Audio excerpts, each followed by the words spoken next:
Hello Star Wars friends and YouTubers, this is our Biker Scout coming at you with another video. This video is going to be talking about X-wing fighters in general and also specifically the new one that was released with Bigg's, or not with Bigg's, but at the same time as Bigg's Darklighter. That's a Toys R Us exclusive. Before I go into that, thought I'd just show you guys this behind the scenes photos from Star Wars Chronicles here. Of course it was made as a model and a full scale prop. What's interesting about the X-wing is you only hear that referred to as an X-wing only one time in Empire Strikes Back. Otherwise, Red Leader mentions it's a T-65, but that's about it. So there's some of the photos from Star Wars Chronicles. The background of the X-wing is that it once was used for an Imperial craft, and really the whole design stuff mainly comes through things like the role-playing games and things like, actually a Star Wars Kids story has the designer of the X-wing in it, and that was reprinted in just this past year, Star Wars Omnibus Wild Space Volume 1. It's called X Marks the Spot. Let's get into the toys. There's been 12 of them over the years, and I have 4, so I'll show you guys that. X-wing, of course, is a signature vehicle of the original trilogy, so of course it was available the first year, 1978.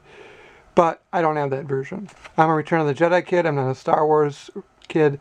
So I got this version, which is the battle-damaged X-wing version as a kid. Unfortunately, I'm missing the cockpit. My Luke X-wing is actually pretty bad shape. I traded a better shape one to Disney Geek 7, but I don't regret that. I might get a different one.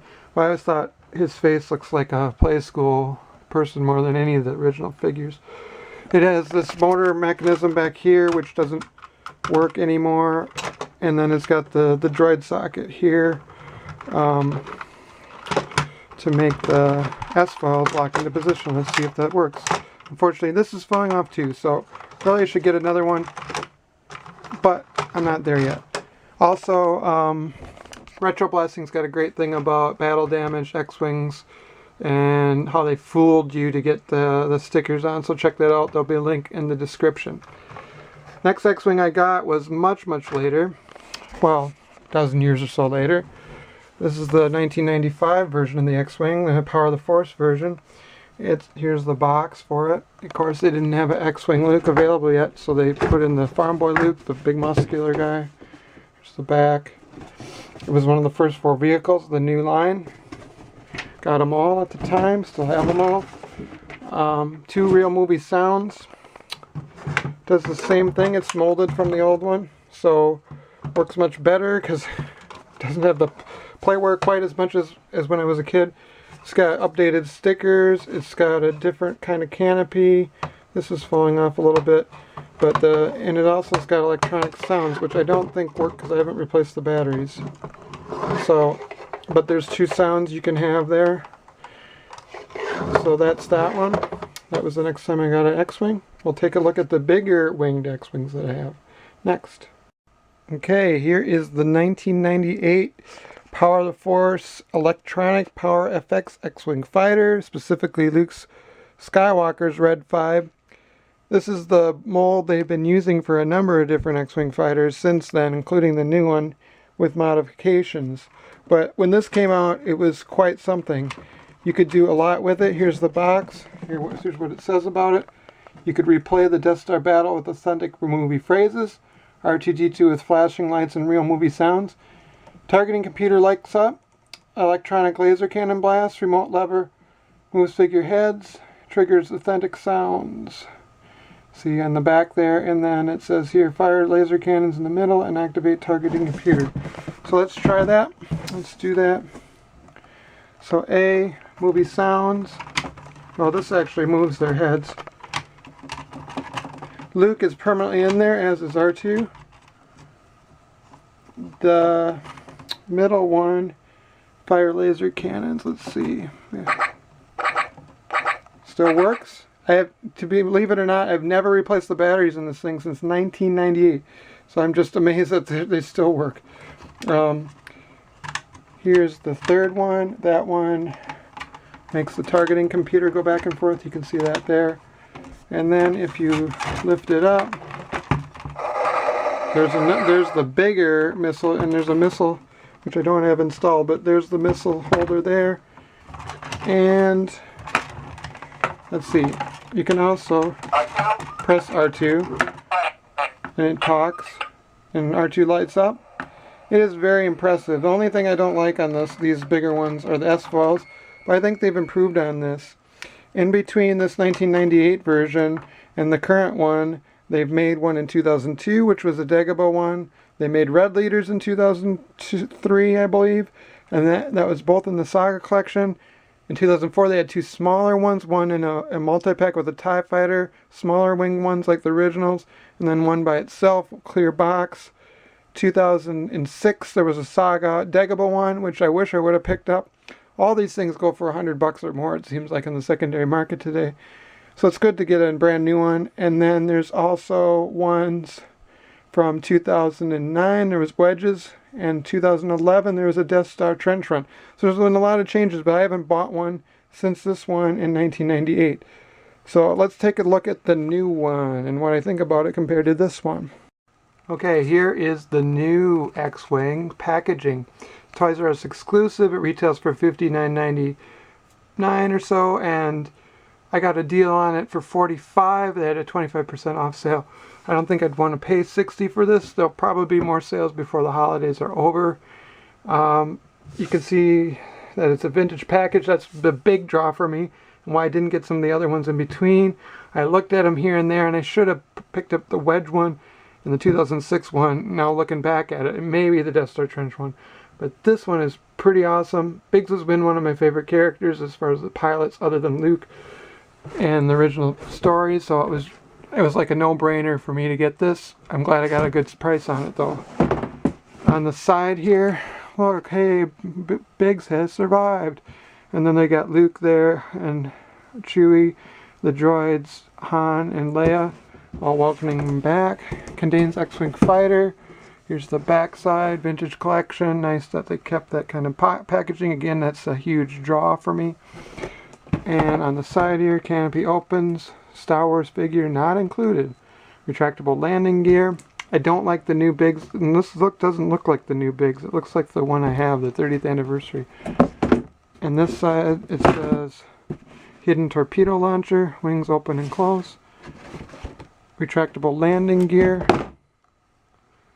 And that's it. So that's all the sides there. Let's take a look at the vehicle itself. Other major draws and differences between this 1998 one and the one that I'm showing here. There's been a lot of changes on it over the years, and they pretty much kept it the same as the trench one. If you want to see a good video on that X-Wing, go look at Joker Fett's channel. I'll put a link to that one as well. But of course, you have a droid socket now. You don't have to have R2-D2 in there if you don't want. You can have anybody you want. You can have this cockpit, which is the most detailed version. This part is new from the 2011 one. I think all of this is new in there. It's got a targeting computer that you have to pull out yourself. There's no remote button to get it to go back and forth like the 98 one. What other changes have they made? Of course, the deco is different. This is a lot more subtler. There's these blue highlights on the S-foils, which are there in the models and the original ones, but here it's more subtle, like compared to the 98 one. On the bottom side here, of course, deco changes, of course, but you got this place where you can store some stuff, whatever you want, whatever your pilot needs. You've got more of a, I don't know what you want to say. The missile can be concealed, or it doesn't have to be out all the time, because the missile used to be down here. And then you have this landing gear, which is different compared to the other one. I'll show you the other one real quick on the landing gear. Unfortunately, this sort of just hangs there on the new one. Here it is comparing the two landing gears. I like this design better because you can still retract it. I know it sticks out compared to this one. You can close and you don't see the landing gear. But when it's out, it's kind of stupid looking. There's nothing here on the 98 one, and here you have that missile. You can see here's where the electronics are in the 98 one, and here you have more of a storage area, and further down you don't have this handle to hold it like this. Here's the 98 one, nothing like that on this version. The other landing gear seems to be pretty much designed the same, so I don't know why they changed the front of it. And then it's more painted on than stickers here. There had stickers on that side. So there's some of the differences between the two on the bottom side. Out of the 6 pilots, Red 1 through 6 of the original Yavin battle, we actually have 6 pilots made over the years from Hasbro, and we also have 5 out of the 6 that actually have a matching astromech droid. So I'm just going to show you guys what they look like real quick with the various pilots. Of course, John D doesn't get no love. He was part of a pilot set, and he doesn't have any astromech droid that goes with him. This is Red Leader, our Garvin Dreas, with his droid R5K6. Really cool looking droid. Really like the look of this. Of course, you can get Red Leader's own fighter from 2002, which isn't too much different than this, other than the cockpit. It's quite a bit different. I guess the coloring is probably different too. I don't have it or never played with one, so I can't tell you for sure. But this doesn't look too bad. Of course, you always have to ignore the number of stripes match the number of the pilot in the Red Squadron from the original Battle of Yavin. So there is Red Leader and R5K6. Of course, these are expensive from the Scrap of Yavin series, so you'd have to pretty much pay a pretty good price for those two together. We'll go on to Red 2. Just realized, guys, halfway through the video, when I was showing the stripes last time, I had them on backwards. I had them towards the front here, so you gotta watch that, I guess, when putting this together. Now it's all good. This is Red 2, otherwise known as Wedge, otherwise known as the only other survivor besides the Y-Wing, which we never see the pilot for, but he was retconned, of course. So you got this in the vintage collection, this Wedge, and this is actually from the X-Wing, and I got it in a trade from Zombie Annihilator 7X7, so that was really, really good since I didn't have the actual X-Wing. Doesn't look too bad at all in there. Again, like the 2009 version is a different whole setup there. A good video on that one is from Bigg Jedi. Link will be in the description. Here's a quick look at Jack Porkins and his astromech R5K6 in the fighter. Again, it doesn't look too bad. It's the slimmer down version of Porkins. I'm going to try the other one in a second too, the older one. You had to get these in the multi-pack from Toys R Us last year. I like the figures. I never really did a review on them, but he doesn't have his own fighter, so you have to sort of use somebody else's fighter. There's nothing with the 6 stripes there, so let's take a look at how the Power of the Jedi one fits, if it does. Just a second. Okay, as you can see, the old Power of the Jedi Porkins, who's a little bit bigger, doesn't really fit in there very well. There's no way in hell you're going to get the targeting computer go in there. I can see why they redesigned him. He does fit in the old X-Wings because it's a very open cockpit. So the smaller wing X-Wings he does fit in. So there we go. Let's move on to Luke a second. Okay, here's the most infamous fighter or X-Wing pilot of them all, Luke Skywalker and R2-D2. It's the vintage collection R2-D2.